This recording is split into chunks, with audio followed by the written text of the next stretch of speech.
Pumunta ang nanay ni Juan sa school para kausapin siya ng teacher nito. Sinabi ng teacher na si Juan ay palaging bagsak at pinakabobo na estudyante na nahawakan niya mula nung maging teacher siya. Nasaktan ang nanay ni Juan sa sinabi ng teacher kaya agad nito inalis si Juan sa school at hindi na bumalik kailanman.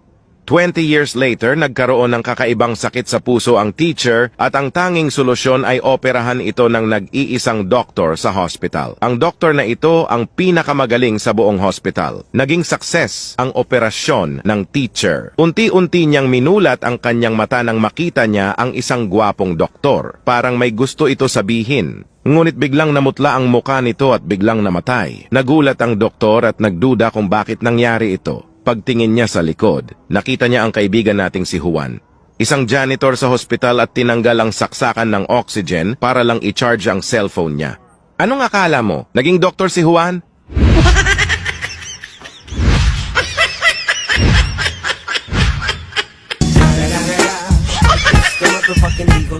Snoop Dogg.